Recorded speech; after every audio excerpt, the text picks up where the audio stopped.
Okay, so let's get started with our third and final talk in this series of paper presentations about protein-protein interaction network analysis. And it gives me pleasure to introduce Murali from Virginia Tech. And he's going to tell us about network-based prediction of HIV dependency factors. Thanks, Alex. So I'm discussing a paper that was published in PLOS Computational Biology last year, and my co-authors are Matt Dyer and David Berger, and my colleagues Brett Tyler and Michael Gates. So as we all know, infectious diseases are a pervasive and major health concern. New infectious diseases are constantly emerging, and old ones that we thought we had conquered are re-emerging.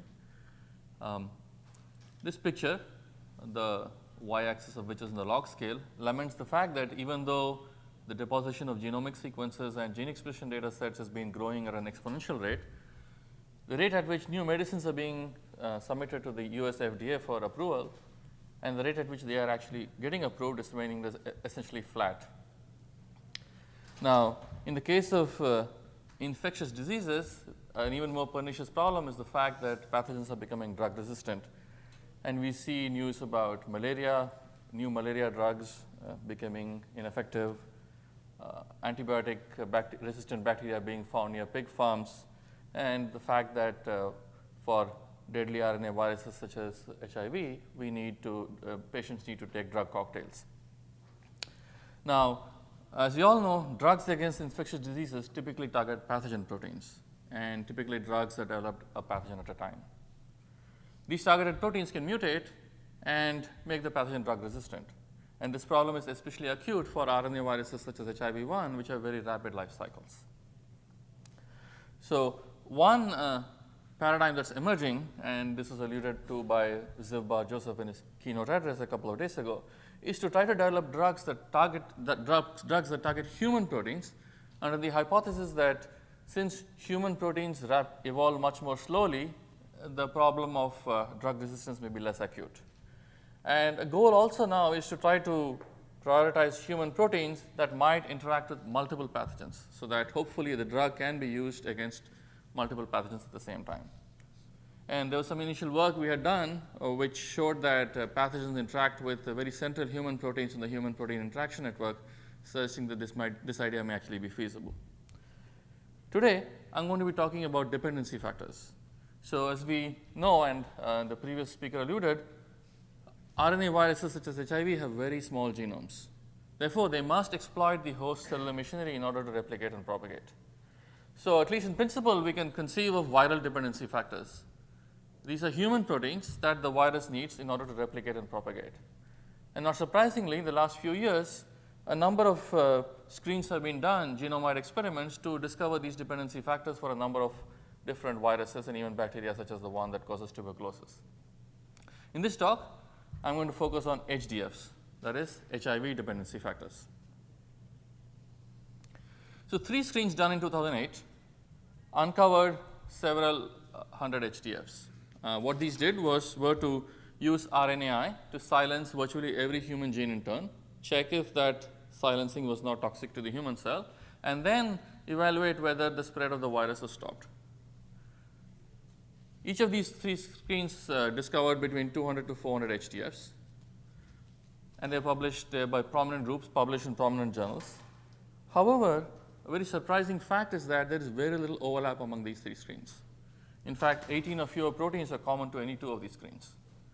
So this was a puzzle, and we decided to try to address this puzzle. And we were encouraged when other papers were published while we were working on this project, which said that if you stop focusing on an HDF at a time, but instead think about what biological processes HDFs may participate in, keeping in mind that HDFs are human proteins, and whether they interact with each other, indeed you can find that there's a lot of commonality among these 3 screens. So we took these pieces of work as inspiration, and we also observed the following intriguing statement in one of the papers that published an HIV dependency factor dataset, the paper by Koenig et al. After discussing the fact that very few of the genes overlapped with the genes in an earlier study by Brass et al., The authors noted that an additional 64 genes reported by Brass et al. Directly interact by a physical interaction with a confirmed gene in our study. So this led us to make two hypotheses. One, that we could potentially exploit the social network of genes to predict new HDFs.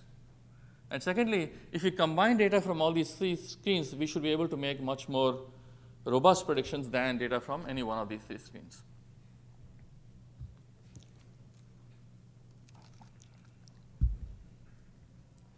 So to address these hypotheses, we looked at the problem in terms of semi-supervised learning, which is often used in the context of gene function prediction. So we essentially constructed the human-protein interaction network. Now, the previous speaker also used red and blue colors, but here I'm using red and blue only to talk about human proteins. So we are solely focusing solely on the human-protein interaction network. So the network consists of physical and functional interactions between human proteins. And what we would like to do is to exploit the structure of this network to see if we can predict these, whether these unknown examples, the gray genes, are they known, should they be HDFs, which are marked in red, or non-HDFs, the ones that are marked in blue. And I'll tell you later in the talk how we go about come up with a set of non-HDFs. So this is the approach we are taking of essentially thinking of whether a gene is an HDF or not as being its function is a long-standing problem studied in the community. Many members at ISMB, many people in this conference have proposed methods, and we're essentially translating those techniques to address this question. So one of the algorithms we used, we developed an algorithm called sync source. That's a variation of a well-known algorithm called gene mania. And here what we do is we consider this to be an electrical network. So we set all the positive examples, the known HDFs, at a voltage of 1 volt. We set all the unknown examples, sorry, the negative examples, the genes that we think are not HDFs, we set them to ground. And we treat every edge weight as being reflecting a conductance. And our goal now is to compute the voltage at each unknown example, essentially by minimizing the amount of energy that's flowing through this network. And we can easily compute that as the sum over all the edges of the conductance of the edge multiplied by the square of the difference of the voltage at the two endpoints of the edge. And it turns out that it's very straightforward to figure out that minimizing this energy essentially involves the computation of the voltage at every unknown example as the weighted average of its voltages of its neighbors, where the weights are the edge conductances. And this equation here is simply a restatement of Kirchhoff's current law. Now, I mentioned the issue of negative examples earlier, and sometimes they're very hard to come by in these gene function prediction problems. So we sought an algorithm, a version of this sync source algorithm, which we call sync source plus, to indicate that it does not use negative examples. So the way we modify the algorithm here is to add an artificial node whose voltage we set to 0. So there are only red nodes and gray nodes in this network, including this artificial node. And we connect this artificial node to every node that's an unknown example with the edge of weight lambda. And now the equations change as follows. In addition to this energy term, you also have some sort of regularization term, which ensures that when you minimize this sum, not all the voltages will not immediately jump to 1. And you can solve a very similar system, very similar linear system of equations where you have an additional parameter here, which is the edge weight lambda, which essentially denotes the contribution from this artificial sink. So with these two algorithms in hand, we decided to compare them to other algorithms published in the literature. And here I'm dividing the algorithms into two groups, the ones that use both positive and negative examples and the ones that use only negative examples. So local and local plus are the famous well-known guilt by association algorithms, which you can think of as applying the sync source and sync source plus rules just once, whereas in sync source and sync source plus, we apply those update rules till convergence. Hopfield network was an algorithm approach we had published a few years ago. Functional flow and Prince is very similar to gene mania, are again algorithms published, one in ISMB and another in PLOS computational biology. Now, the algorithms that have that do not use negative examples, they need internal parameters.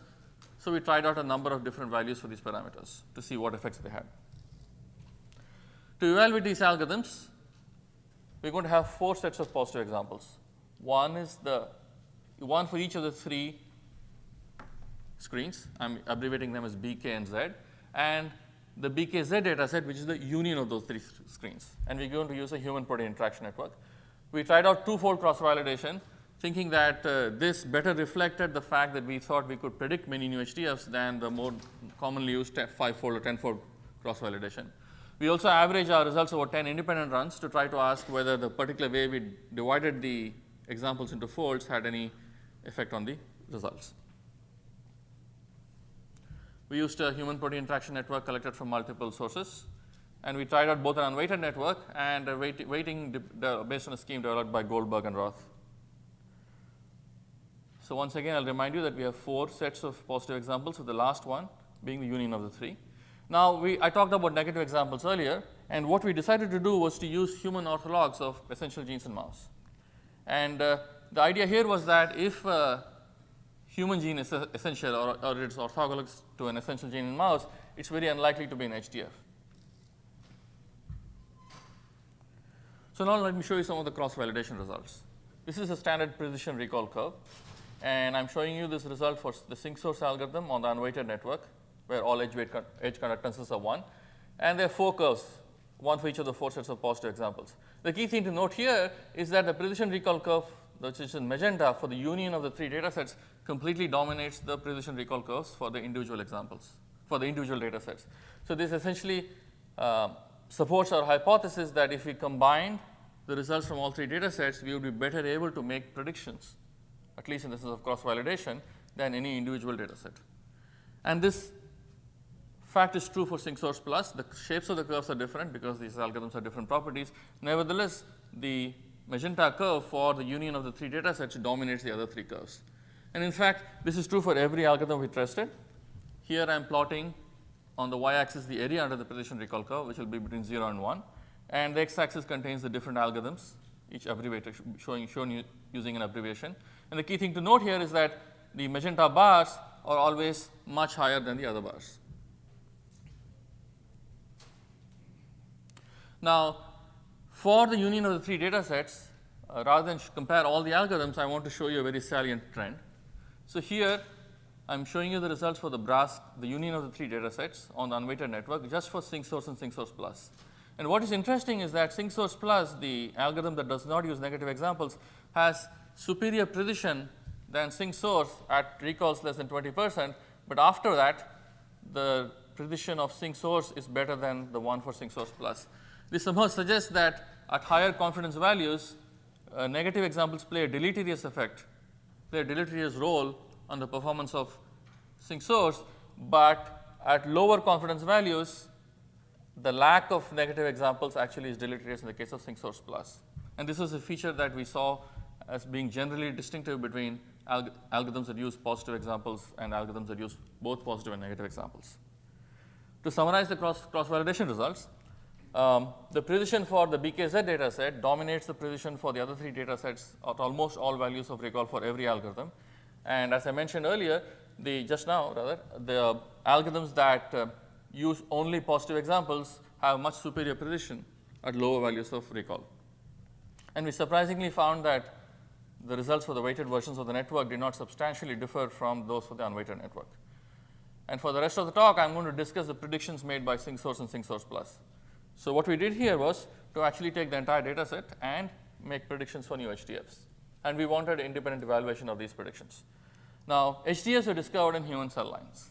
And protein-protein interactions have been discovered in a very wide variety of experiments done in cells that are not a natural habitat for HIV. Therefore, we decided to evaluate the predictions using independent HIV-relevant data. So we asked a number of questions, of which I'm going to only focus on 2. We asked if BKZ or predicted HDFs, whether they interact with HIV proteins. And then we also asked what the expression programs are of BKZ and predicted HDFs in infected individuals. So I'm going to discuss the answers to these 2 questions in some detail. But before that, let me quickly show you a picture which says that one of the reasons for our success in making predictions is the fact that these HDFs and predictions cluster very, very nicely within the human protein interaction networks. And the processes these proteins participate in are very well known as being exploited by HIV in its natural life cycle. So let's now turn to the question of whether known, the BKZ HDFs and predicted HDFs, whether they overlap with HIV interactors. There's a nice database at NCBI that lists about 1,400 human proteins that interact with HIV proteins. I'm going to call them HIV interactors. Now, a significant, about 1/5 of the BKZ HDFs actually interact with HIV proteins, and this is a significant overlap. What we did to evaluate the predicted HDFs was we sorted them in decreasing order of the voltage we computed for them. And then we took the top 100 predicted HDFs and computed how many of them intersect with HIV interactors, and so on and so forth for the top 200 and so on to about 1,000. So for each one of these interactions, each one of these sizes, we computed the observed interaction sizes and the p-value of that interaction using Fisher's exact test. So let me show you this result. So this plot is for sink source plus, this plot is for sink source. Here, the x-axis, the y-axis plots the fraction of predictions that overlap with HIV interactors, and the y-axis x-axis denotes the rank from 0 to 1,000. This dotted blue line is the overlap of the BKZ HDFs. So one thing that's interesting is that the fraction of predicted HDFs that overlap with HIV interactors strictly dominates the fraction for the known HDFs. Moreover, these overlaps are highly significant, much more so than the overlap for BKZ HDFs, and we are denoting significance by red here. On the other hand, in the case of sink source, even though the fractions are substantial, they are lower than that for BKZ HDFs, and the values are not statistically significant either. So this suggests that we are actually able to predict this important quality of whether a protein will interact with HIV or not much better than the experimental strains could. Moving on to the next property, we wanted to relate HDFs to HIV progression. So here we use gene expression data from 2 non-human primate species. African green monkeys are natural hosts for SIV. They get infected but do not suffer from disease. On the other hand, pigtail macaques are susceptible to SIV. So my colleague Michael Cates had published a data set where they infected these monkeys with SIV and then collected gene expression data at day 10 and day 45 after SIV infection in 3 tissues where HIV is known to propagate the blood, colon, and lymph nodes. We used ANOVA, very simple idea, to compute diagnostic genes. That is the genes that were differentially expressed between these 2 monkey species. And we did this for every tissue day combination, thereby obtaining 6 different sets of genes that are diagnostic, differentially expressed between the 2 monkey species. And just like for HIV interactors, we computed the statistical significance of the overlap between diagnostic genes and BKZ HDFs and the predictions we made. So I'm going to show you these results now. The top row is for day 10, the bottom row is for day 45, and each of the columns is for one of the 3 tissues. Zooming in one of these plots, it's just like the plot for HIV interactors. X-axis is the rank, and y-axis denotes the fraction of overlap. The dotted blue line is the result for BKZ HDFs. And green parts of the curve are not statistically significant, red parts of the curve are statistically significant. So when you go back and look at all the results, what jumps out at you is that predicted HDFs have a very statistically significant overlap with diagnostic genes in lymph nodes in early days after infection. None of the other overlaps are statistically significant. In fact, none of the overlaps of BKZ HDFs, the known experimentally derived HDFs, are statistically significant. So what we learned from all these analyses is that HDFs indeed neighbor each other in the human protein interaction network, and we can actually exploit this clustering and proximity to predict HDFs with high confidence. Predicted HDFs interact with HIV to a much more significant extent than BKZ HDFs. Moreover, both predicted and BKZ HDFs participate in host cellular processes that are subverted by HIV during its life cycle.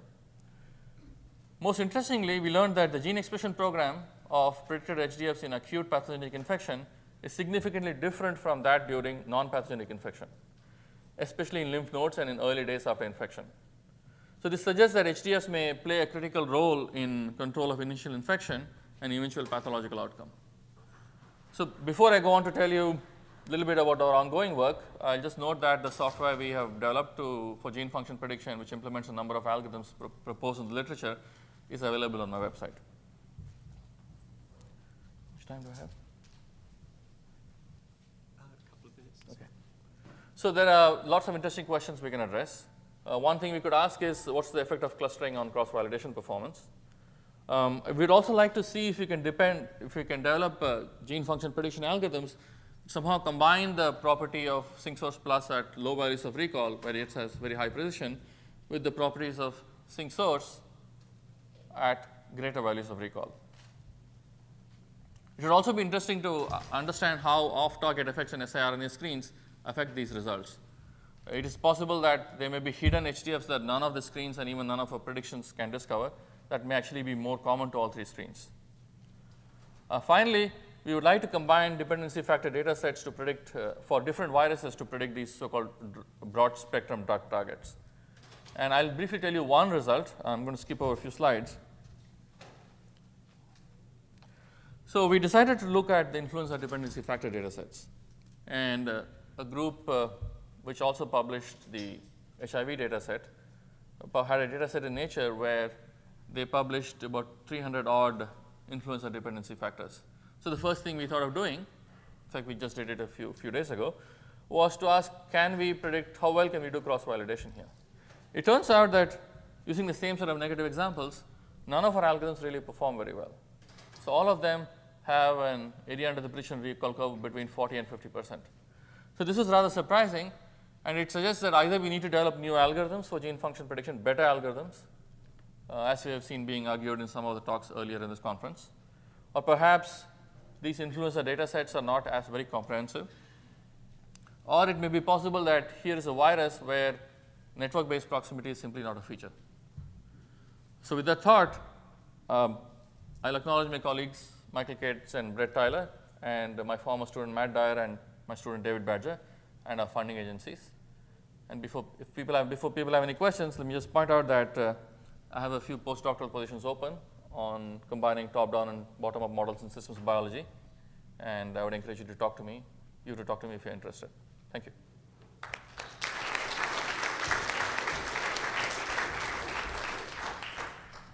Thanks. So my understanding is that your precision recall is based on using only the negative set and your positives. So it seems like it's very dependent on how large your negative set is.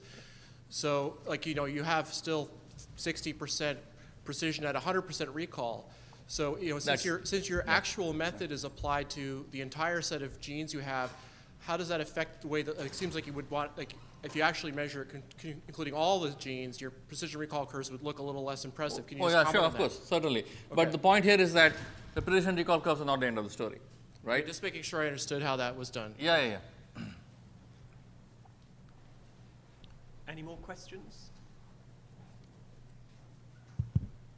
Hello. Could you explain the biological motivation for using essential genes as negative examples? Well, we simply thought that if a gene is essential, it's unlikely to be an HDF, because what these tests, so that was it, nothing more. Yeah. So yeah, actually, that's a really good question. So are you actually learning essential genes, or No, we are not learning essential genes, because the precision recall curves for essential genes are even more superior. They are completely different. Right, but you could be learning the negatives. No, we are not, because as I told you, when you predict the negatives, they are very, very different from the positives. Okay, if there are no more questions, let's thank Murali again for a nice talk. Thank you.